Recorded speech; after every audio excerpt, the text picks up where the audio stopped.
I want you to do something a little radical right now, like wherever you are listening to this. Yeah, just take a second. Exactly. I want you to literally unclench your jaw. Just let it go.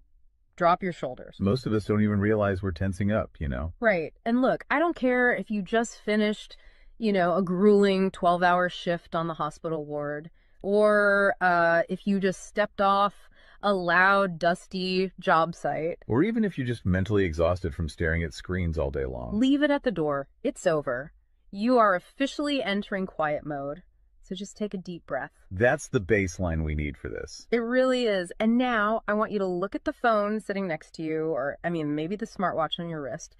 Every single time that screen lights up, every time it buzzes, it steals exactly 23 minutes of your life.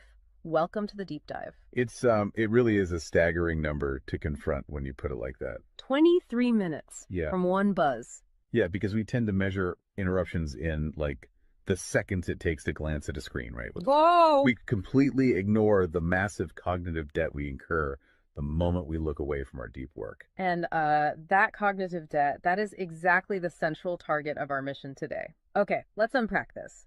We are exploring The Sovereign Architect's Guide by Chillstar 08.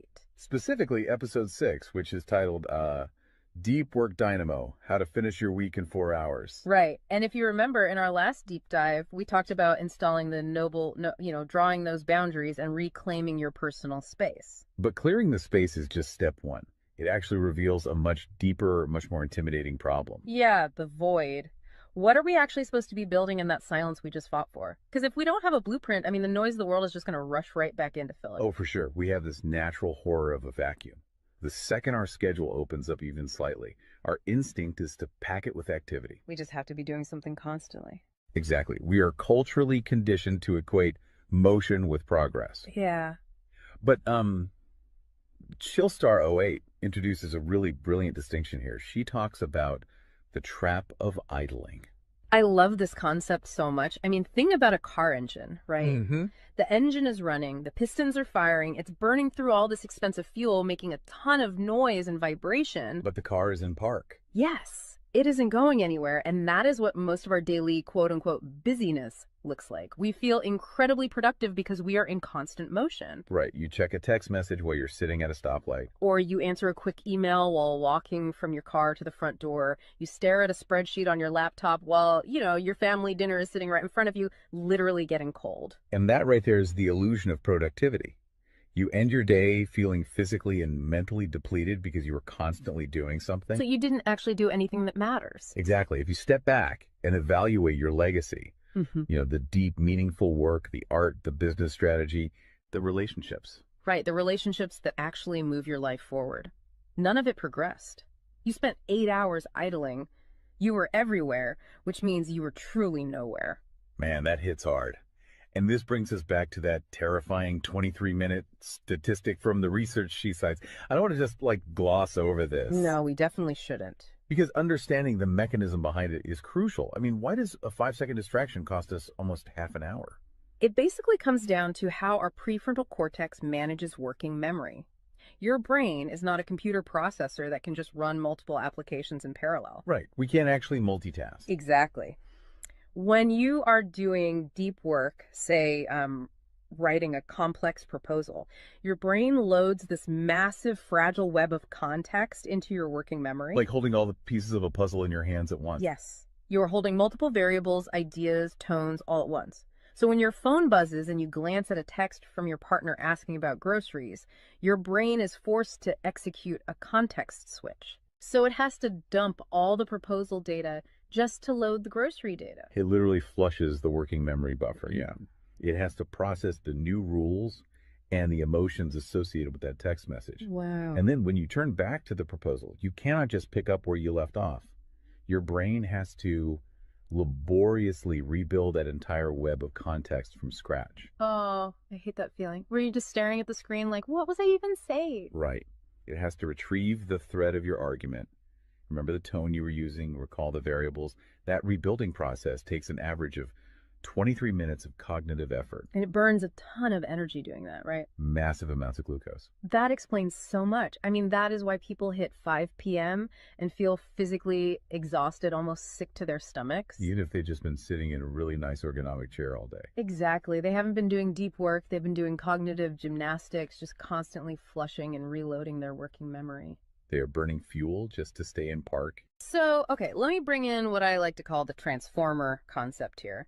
Because our focus is like an electrical grid. If you have, 50 browser tabs open, you are leaking energy as raw, unusable heat rather than concentrated light. That's a great way to look at it. So if we are all acting like our focus is this cheap renewable resource, how do we stop being what Chillstar '08 calls a subject to the pings of the world?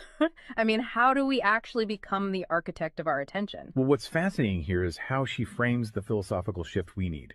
She says utility does not equal value.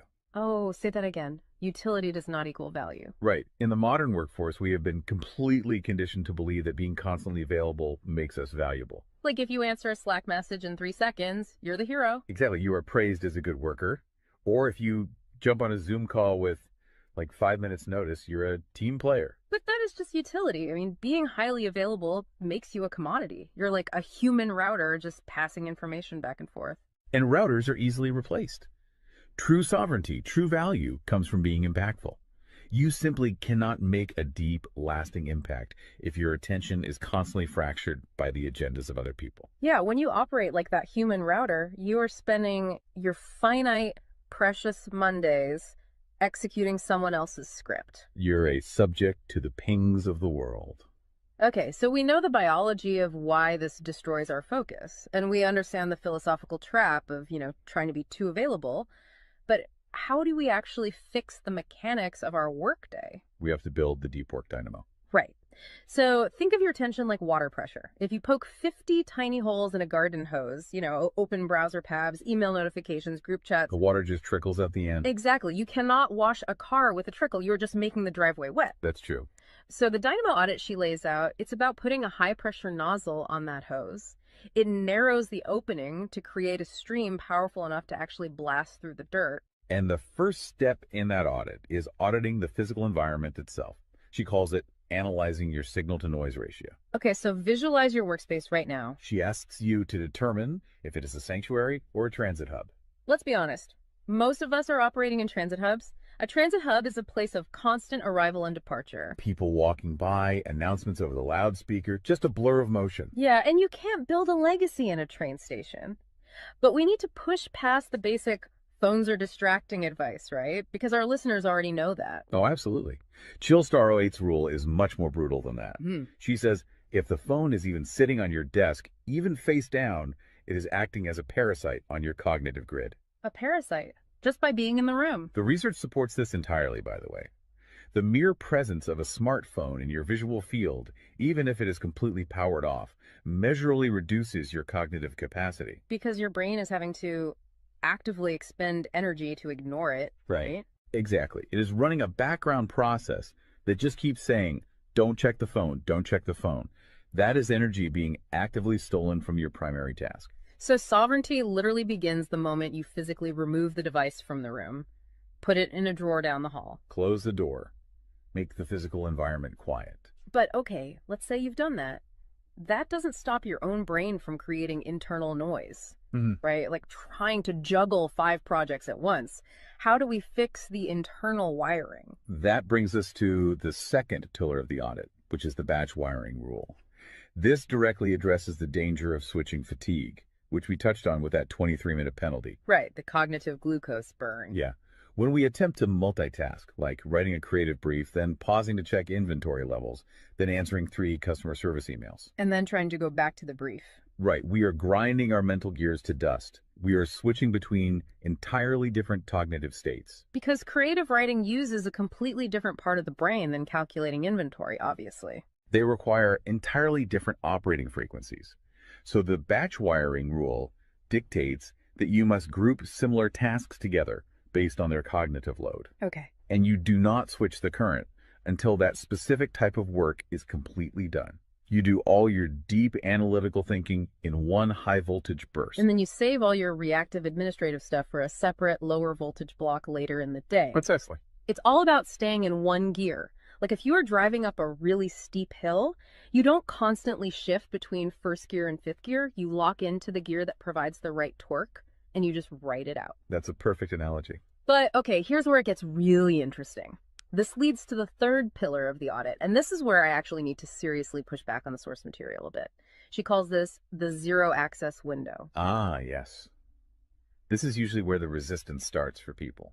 Because it sounds impossible for a normal person. She says you cannot just plan to be focused, right? You have to legally schedule it. You have to lock in one sovereign hour. Yeah, 1 hour where you are legally dead to the outside world. No boss, no family, no, hey, do you have a second for a quick question? Just you and the blueprint. It's extreme, yes. But let's do a reality check here. I mean, I see how that works for a solo digital entrepreneur or a freelance writer.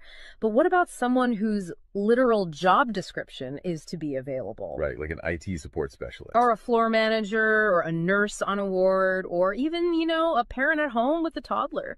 How do they justify just vanishing? It feels like this advice only applies to a very specific, privileged type of worker. That is the most common and, frankly, the most valid hurdle to this entire system. But we really have to look at how the principle scales, and we have to look at the internal psychology of the worker. Okay, walk me through that. First, let's address the context of Chillstar '08's own life. She is not some solitary monk living on a mountain. She is a wife, a mother, and a grandmother. Oh, wow. Okay. Yeah, and she runs a luxury travel agency and a digital marketing business. Her entire professional and personal life is built around communication and client management. She probably receives hundreds of legitimate demands on her attention every single day. So she is really in the thick of it. She isn't just speaking from some ivory tower. Far from it. She implements the zero access window because of those demands, not in spite of them. Now, for the IT manager or the nurse, obviously, you cannot vanish while on active duty if your role is acute response. Right. You can't ignore a burning server or a patient monitor. Exactly. But the principle applies to the deep work surrounding the active duty, the scheduling, the charting, the strategic planning. Even in highly reactive jobs, there is legacy work that gets pushed to the margins. That makes sense. And the challenge isn't just logistical, it is deeply psychological. It's the internal guilt, isn't it? Yes, exactly. People feel like bad employees or bad parents or bad partners when they set a hard boundary. Yeah. We tie our entire self-worth to our responsiveness. We think, if I am not instantly available, I am failing them. Man, that is so true. We feel guilty for taking an hour to ourselves. But setting a zero access window is not about neglecting your family or your team. It is about condensing your high level work into massive, high impact bursts of energy so that you can actually be present later. Wow. Okay. Consider the alternative. If you don't carve out that absolute focus, you end up giving your family or your team partial fractured attention for 12 hours straight. Exactly. You are physically at the dinner table, but mentally you are drafting an email. Or you are sitting on the floor playing with your kid, but you're checking a Slack notification over their shoulder. You are trading constant low quality availability for scheduled high quality presence. It is entirely about communicating boundaries to protect the quality of the time you do give people. You tell your team, look, I am going offline for 60 minutes to finish this crucial report. If the servers literally catch fire, call this specific emergency number. Otherwise, I will address all questions at 11:00 a.m. Right. You aren't vanishing to hide. You are vanishing to get the work done efficiently so you can actually live your life. Which brings us to the ultimate why behind this entire system. Because once you fight through that guilt, once you build this 4-hour fortress, you have to know what it is all for. It's not just about becoming a hyper-efficient robot. No, because if you use these tools just to do more of your boss's busy work or to take on 3 more stressful projects, you have entirely missed the point. You are just speeding up the treadmill. If we connect this to the bigger picture, the destination we are driving toward is a concept she calls passive magnetism. Okay, break down passive magnetism for us, because it sounds a bit abstract. Think of it as the gravity your work generates when it is undeniably good. Most people operate with active desperation. They're loudly networking, constantly posting, aggressively chasing clients or promotions. Just relying on sheer volume to get noticed. Right. Passive magnetism is the exact opposite. It is the ability to attract results, clients, wealth, legacy, or respect through the undeniable quality of your deep work. Because you actually took the time to build something substantial rather than just talking about building it. Yes, when you engage the deep work dynamo, you produce work so concentrated and so valuable that it acts as a magnet. You don't have to chase the market comes to you. And the ultimate prize of achieving that passive magnetism isn't just more work. The prize is time. Time is the ultimate currency. The dream of the sovereign architect is to finish an entire week's worth of business output in just 4 hours. You do this high voltage work often while the rest of the world is literally still hitting the snooze button. You free up the remaining hours so you can go be a traveler, so you can be a creative. So you can be a fully engaged grandparent like Chillstar 08. Exactly. She frames it beautifully in the source text. She says, we wire for silent so we can live in volume. Oh, I love that. We embrace the discipline of the quiet fortress so that our actual lives can be loud, vibrant, and fully experienced. We are finally taking control of the dial. But, making that shift from a frantic, reactive employee to a calm, sovereign creator requires a massive shift in identity. You have to tune your mind before you sit down to do the work. It is really difficult to just sit down at a desk and instantly command your brain to perform deep work, right? Especially if you've spent the last hour navigating traffic and listening to the news. You need a transition ritual to cross that threshold. And Chillstar 08 provides something for this transition called the Chillstar's Creed. It is designed to be a grounding frequency. It really centers you. Yeah, so I want you, the listener, to use this. I want you to imagine a slow, steady heartbeat in the background. Just a deep, resonant 528 hertz frequency. Just let the frequency of these words settle into your mind before you initiate your deep work. Ready? Take it in. I am grounded in peace. I am reaching for my stars. My light is my own. I am a star and I will shine bright. I will reach for the sky. I release what was. I embrace what is becoming. Using a creed like that is just such a powerful behavioral trigger. It really shifts your state. When you speak those words, even just internally, you are consciously reminding yourself that your light, your focus, your energy is your own. It does not belong to your inbox. This does not belong to the algorithm. Right. You are releasing the frantic energy of the morning and embracing the sovereign focus of the architect. So we always want to translate this high-level theory into ground-level reality for you. We don't want you to just listen to this and go right back to idling. Definitely not. Here's your 1% install. This is your micro-win to take action on this deep dive immediately. Tomorrow morning, before the world starts demanding your attention, before you check a single news site or open your email, I want you to set a timer for exactly 60 minutes. Put your phone in another room entirely. Yes, physical distance. Do not open any extra browser tabs. Pick one legacy task, just one, and flip the switch on your very first sovereign hour. And be prepared for it to feel incredibly uncomfortable at first.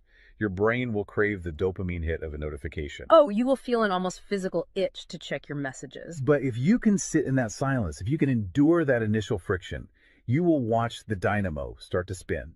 You will enter that flow state, and the old blueprints of hustling and grinding will be completely burned away. And look, if you want the actual templates to automate this piece, the specific tools and step-by-step guides to build the system out completely and protect your location-independent freedom, you can join the Sovereign Fortress on the Chillstar 08 school community. All the blueprints are there waiting for you. They really are. As we wrap up this deep dive, I want to leave you with one final thought to explore on your own. We have spent this entire session talking about the mechanics of work. We've talked about condensing your week's output into just 4 hours of pure, undistracted focus. But if you actually achieve that, you're going to be faced with a beautiful, kind of terrifying question. What's that? Who are you going to become in the remaining 164 hours of your week? What if your true legacy has absolutely nothing to do with what you produce while you are busy, but entirely to do with who you are when you are finally completely silent? Wow. Unclench that jaw. Drop those shoulders. Step into the quiet. Go be great and flip the switch. We'll see you on the next deep dive.